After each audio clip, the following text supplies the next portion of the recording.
काय गिरीश महाजन आता म्हणाले की राज्यात राजकीय भूकंप होईल. आता लग्नाला जाऊन आलेलो आहे मी, शुभेच्छा देऊन आलोय बादाच्या मुलाला आणि त्यामुळे मला वाटतं तुम्हालाही शुभेच्छा. आज आता त्यांनी भाष्य केल्यामुळे त्यांनाच माहीत असेल काय ते.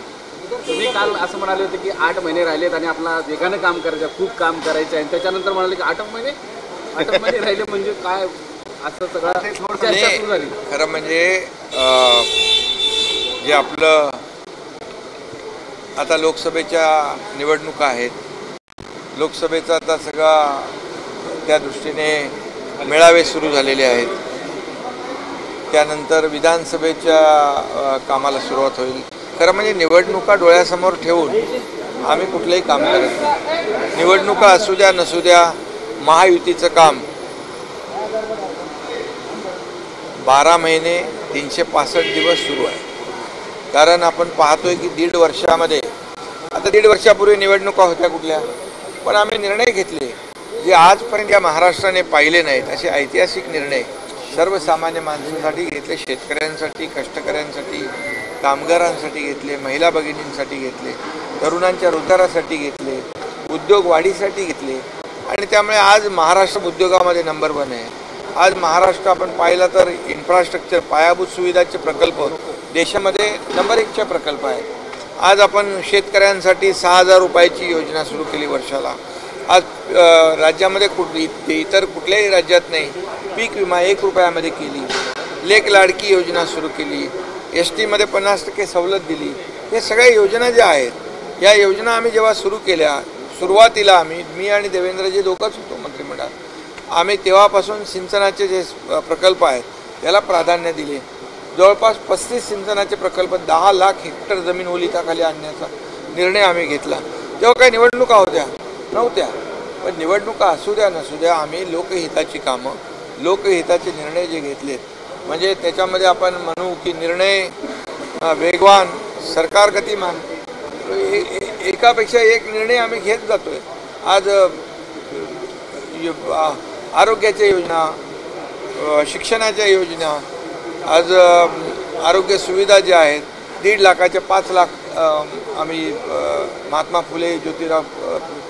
ज्योतिराव फुले योजना जी आहे त्यातल्या सगळ्या अटी काढून टाकल्या. अगदी श्रीमंतापासून सर्वसामान्य गरिबापर्यंत त्याच्यामध्ये हे मिळेल. आणि त्यामुळे असे जे काही प्रकल्प मागच्या 2.5 वर्षामध्ये थांबले होते त्याला आम्ही चालना देण्याचं काम केलं. तेव्हा कुठं निवडणुका होत्या. त्यामुळे निवडणुका असू द्या नसू द्या, महायुतीचं काम जोरात सुरू आहे. शासन आपल्या दारी 2,19,00,000 लोकांना लाभ मिळाला. हे पहिल्यांदा होतं आहे. आज डायरेक्ट त्यांच्या एका छताखाली जाऊन त्यांना लाभ देण्याचं काम, त्या काय ह्या योजना अगोदर नव्हत्या का? माणसं कंटाळून जायचे आणि योजनाचा नाद सोडायचे. म्हणून आम्ही त्यांना शोधून आमचे कलेक्टर, BDO, CO, SP सगळे कामाला लागतात. लाभार्थ्यांच्या जागा वाटपाचा सूत्र कधी ठरणार? जागा वाटपाबाबत काय झालं, पण त्याच्यात काही फॉर्म्युला ठरलाय? होईल ना. आता बैठक सुरू झालेल्या आहेत, अजून निवडणुकीला वेळ आहे. आणि महायुती पूर्णपणे महाराष्ट्रामध्ये आमचं मिशन 48 आहे. त्यामध्ये 45+ जागा महाराष्ट्रामध्ये महायुतीच्या आम्ही जिंकू आणि मोदी साहेबांना मोठा त्यांचे हात बळकट करू.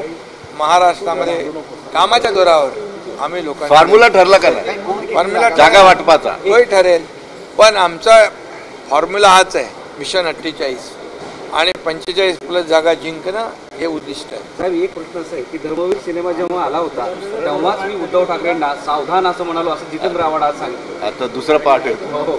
आता दुसरा पार्ट येतो. काय सावधान? आता काय सांगतील, आता काय होणार ते आता त्यांना तुम्ही विचारा. त्यांनी इशारा दिला ना. त्यावरून असं म्हणतंय की म्हणजे शिवसेनेचं सगळं NCPच्या नेत्याला माहित होतं का त्यावेळी सुद्धा? तेच तर, म्हणून तर मी तुम्हाला सांगतो आम्ही का निर्णय घेतला. आता आमच्यापेक्षा ते जवळचे होते, त्यांचं मार्गदर्शन घेत होते, त्यामुळे हा निर्णय आम्हाला घ्यावा लागला ना. हा, आम्ही तर मिशन 48 आहे आमचं, मिशन 48. आणि तुम्हाला सांगतो आज ज्या परिस्थितीमध्ये या महाराष्ट्रामध्ये कामं झाली, विकास प्रकल्प सुरू आहेत. देशामध्ये FDI मध्ये आज नंबर 1 महाराष्ट्र आहे.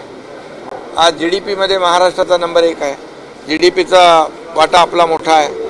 आज महाराष्ट्र हे देशाचं ग्रोथ इंजिन आहे आणि त्यामुळे केंद्र सरकार आणि राज्य सरकार मिळून एक डबल इंजिनची पॉवर मिळाली आहे.